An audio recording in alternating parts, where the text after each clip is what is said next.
Hi viewers, welcome to our channel. ప్రస్తుతం మనతో పాటు దాము బాలాజీ గారు సీనియర్ జర్నలిస్ట్ ఉన్నారు. వారితో ఒకసారి మాట్లాడదాం. సార్ నమస్కారం. సార్ నమస్తే. సార్ పవన్ కళ్యాణ్ గారు తమకు న్యాయం చేస్తారని చెప్పేసి ఆయన ఆఫీసుల చుట్టూ చాలా తిరిగాము, ఆయన కలవడానికి చాలా ప్రయత్నించాము, కానీ అసలు వాళ్ళు పట్టించుకోలేదు అన్నట్టుగా ఒక తల్లి కూతురు ఇద్దరు కూడా ఒక సెల్ఫీ వీడియో తీసుకున్నారు. మాకు న్యాయం జరగదు, ఇక మేము సూసైడ్ చేసుకొని చనిపోతామని చెప్పేసి కూడా వాళ్ళు ఆ వీడియోలో చెప్పడం చూస్తున్నాం. అసలు ఇప్పుడు ఆ వీడియో అంతా కూడా తెగ వైరల్ అయిపోతుంది సార్. అసలు వాళ్ళు ఎవరు, మరి వాళ్ళకే అంటే కష్టం వచ్చేసింది. మరి పవన్ కళ్యాణ్ గారు ఇన్వాల్వ్‌మెంట్ ఇప్పుడన్నా అవుతారా? లేదా? మరి మీరేం చెప్తారు సార్ ఆ వీడియోకి సంబంధించి? విజయవాడలో ఒక మహిళ సుభాషిణి ఆమె పేరు. ఆమె ఒక సెల్ఫీ వీడియో చేసింది. పక్కన కూతురు కూడా ఉంది. ఒక ఆల్మోస్ట్ టీనేజ్ అమ్మాయి. సో ఆమె ఏం చెప్తుందంటే, నా పేరు సుహాసిని, నా కూతురు పేరు హాసిని లక్ష్మి. నా కూతురు ఫస్ట్ మందు తాగేసి చనిపోదామని, దాంతో నేను కూడా తోడుగా తాగేస్తున్నాను. దీనికి ప్రధాన కారణం ఏంటంటే, నన్ను గత కొంతకాలంగా 5 మంది వ్యక్తులు వేధిస్తున్నారు. ఒకరేమో విక్రాంత్ పబ్లికేషన్స్ చైర్మన్ చక్రవర్తి, తర్వాత నా భర్త శివనాగరాజు, నా మరిది శివకృష్ణ, నా అత్త దుర్గా, నా మామ వెంకటేశ్వరరావు. ఈ 5 మంది నన్ను కట్నం కోసం, అదనపు కట్నం కోసం వేధిస్తున్నారు. సో నేను ఈ విషయం చెప్పుకోవడానికి పదే పదే పవన్ కళ్యాణ్ ఆఫీసుల చుట్టూ తిరిగాను, సీఎం ఆఫీస్ చుట్టూ తిరిగాను, లోకల్ నాయకుడు బోండా ఉమా దగ్గరికి అనేక సార్లు వెళ్ళాను. కానీ ఎవరు కూడా నా సమస్యను పట్టించుకోలేదు. పోలీస్ స్టేషన్లో అనేక సార్లు కంప్లైంట్ ఇచ్చాను. పోలీసుల్ని డబ్బుతో కొనేసి వాళ్ళు నా కంప్లైంట్ని పక్కన పెట్టేశారు. ఈ టార్చర్ భరించలేక నా కూతురు ఆత్మహత్య చేసుకోవడానికి తాగేసింది. నేను అది చూశాను. నేను కూడా నాకు కూడా చచ్చిపోవాలని అర్థమైంది. నేను కూడా చచ్చిపోతున్నాను. సో నేను కూడా తాగేస్తున్నాను. కనీసం ఈ వీడియో చూసినాకైనా నాకు న్యాయం చేయండి. చనిపోయినాకన్నా మా ఆత్మల కన్నా శాంతి కలిగించండి. ఇటువంటి పరిస్థితి ఇంకొక ఆడకూతుర్లకి రావద్దని నేను ప్రార్థిస్తున్నాను. ముఖ్యంగా రాజకీయ నాయకులకి విజ్ఞప్తి చేస్తున్నాను అనేది ఆమె చెప్పింది.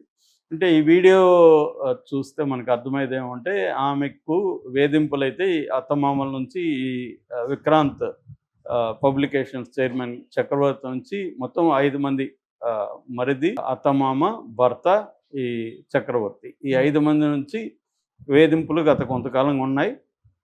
దాదాపు 10 లక్షలు ఇవ్వమని డిమాండ్ చేస్తున్నారు. ఆమెకి ఇచ్చే స్తోమత వాళ్ళ ఇంట్లో వాళ్ళకి లేదు.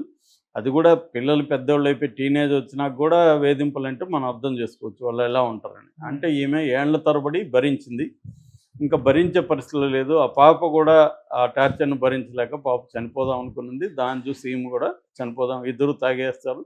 అయితే ఇప్పుడు వాళ్ళు ప్రాణాపాయంతోనే ఉన్నారని చెప్తున్నారు. ఇంకా ప్రమాదం నుంచి అయితే బయటపడలేదు, ప్రాణాలతో పోరాడుతున్నట్టుగా చెప్తున్నారు. సో ఇక్కడ ప్రధానంగా ఏంటంటే, ఆమె ఆరోపించిన దాంట్లో పవన్ కళ్యాణ్ పేరు చెప్పింది. పవన్ కళ్యాణ్ ఎందుకు పవన్ కళ్యాణ్ అంటే, పవన్ కళ్యాణ్ గతంలో జగన్ ప్రభుత్వం ఉన్నప్పుడు చాలామందికి, ముఖ్యంగా స్త్రీలకి ఒక భ్రమ కల్పించాడు.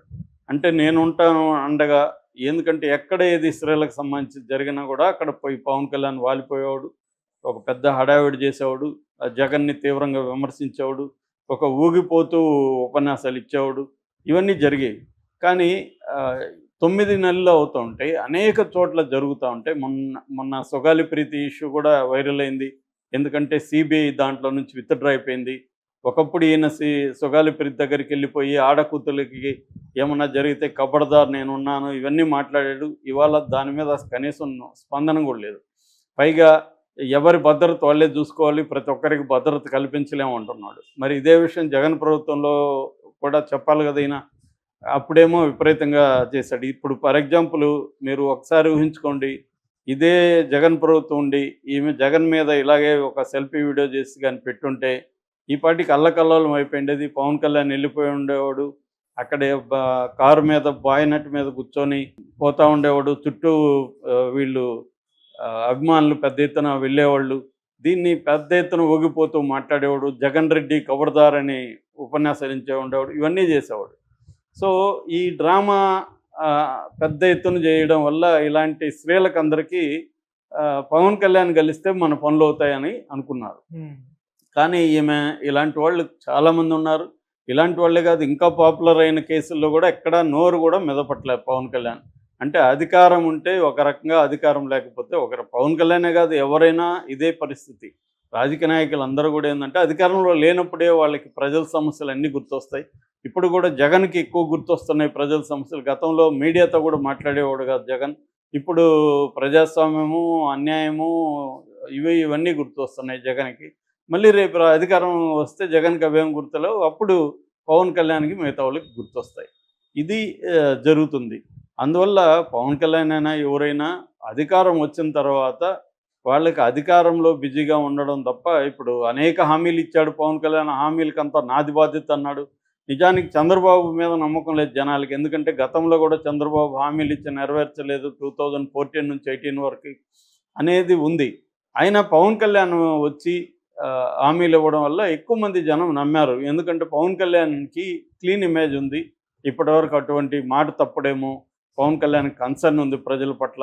అతను ఊగిపోయే వ్యవహారం, అతని కొటేషన్లు, అతని పోయిటరీ రిసైటేషన్ ఇవన్నీ చూసి మామూలు జనం నమ్మారు. ఇదంతా యాక్టింగ్, మనోడు సినిమా స్క్రీన్ మీద కాకుండా బయట ఇంకా ఎక్కువ చేస్తున్నాడని అనుకోలేదు వాళ్ళు. నిజమేమో అనుకున్నారు. ఎందుకంటే కష్టాల్లో ఉండేవాళ్ళు ఎవరైనా పెద్దవాళ్ళు వచ్చి మీకు నేను నిలబడతా ఉంటే నమ్ముతారు వాళ్ళు. సో అలాగే నమ్మారు. కానీ అధికారం వచ్చిన తర్వాత పట్టించుకోవడం మానేశారు. సో ఈ మీదనే కాదు, చాలా విషయాల్లో కూడా అసలు ఎక్కడా కూడా పవన్ కళ్యాణ్ ఈ 9 నెలల్లో ఒక్క విషయంలో కూడా వెళ్ళిన ఇది లేదు. మళ్ళీ ఆయన ఏమన్నా ప్రశ్నించకుండా ఉన్నాడా? అవసరం వచ్చి తనకి ఉపయోగపడుతుంది అనుకుంటే తీవ్రంగానే ప్రశ్నిస్తాడు ప్రభుత్వాన్ని. కానీ ప్రజలకి ఉపయోగపడుతుంది అనుకుంటే మాత్రం ఎక్కడా ప్రశ్నించట్లేదు. సో ఇది పవన్ కళ్యాణ్ మీద సీరియస్ అలిగేషన్స్ ఉన్నాయి. ఈమె ఆవేదన పూర్వకమైన అలిగేషన్ ఇది. ఈమెదో పవన్ కళ్యాణ్ ఇంకొకరిని తిట్టాలని కాదు, తన సమస్యని ఎవరూ పరిష్కరించలేదు. మామూలుగా ఒక సామాన్య సమస్యలను ఎవరు పరిష్కరించుకోరు. ముఖ్యంగా స్త్రీలది పోలీసులు ఫస్ట్ పోలీస్ స్టేషన్కి వెళ్తారు, అక్కడ న్యాయం జరగదు. జరగనప్పుడు లోకల్ లీడర్ల దగ్గరికి వెళ్తారు, అక్కడ న్యాయం జరగదు. జరగనప్పుడు ఇంకా పైన పవన్ కళ్యాణ్ లాంటి వాళ్ళు అయితే గతంలో మాట్లాడారు కాబట్టి ఆయన్ని కలిస్తే పని అయిపోతుంది అనుకుని వెళ్తారు, జరగదు.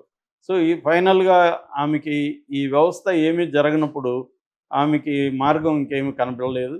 అది ఆత్మహత్య మార్గం కనిపించింది. అది మనం అర్థం చేసుకోవచ్చు. మామూలుగా అయితే మనం చెప్పచ్చు ఆత్మహత్య అనేది పరిష్కారం కాదు, పోరాడాలి అది ఇదని. ఈమె పోరాడింది, చాలా కాలం పోరాడినప్పుడు కూడా ఆమెకి ఏం ఫలితం లేనప్పుడు ఏం చేస్తారు ఎవరైనా? సో ఇది ఇప్పుడైనా పవన్ కళ్యాణ్ స్పందించాలి. ఇలాంటి వాళ్ళ కోసం అందరినీ వ్యక్తుల్ని రోజుకి కొన్ని వేల మందికి సమస్యలు వస్తాయి, వాళ్ళందరినీ పవన్ కళ్యాణ్ కలవడం అనేది అసాధ్యం.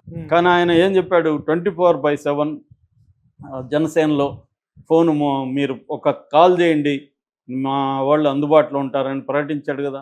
మరి ఈమె కాల్ చేయడమే కాదు, ఈమె అనేక సార్లు వెళ్ళింది. మరి ఈమె సమస్యను ఎందుకు పట్టించుకోలేదు? సో ఒక నెట్వర్క్ అనేది ఏర్పడాలి కదా. ఇప్పుడు రేవంత్ రెడ్డి కూడా ప్రజావాణి ఏదో నిర్వహిస్తున్నాడు, ప్రజా దర్బారు. అక్కడ నేను రోజు అటువైపు వస్తుంటాను. ఎవ్రీ ట్యూస్డే అండ్ ఫ్రైడే విపరీతంగా జనం ఉంటారు. అంటే ఎంతో కొంత అయితే పరిష్కారం అవుతున్నట్టే మనకు కనబడుతుంది. లేకపోతే అంతమంది ఎవ్రీ టైం రారు కదా. అందులో కూడా అన్ని పరిష్కారం కావు. కానీ ఒక సిస్టమ్ అయితే రేవంత్ రెడ్డి నెలకొల్పాడు.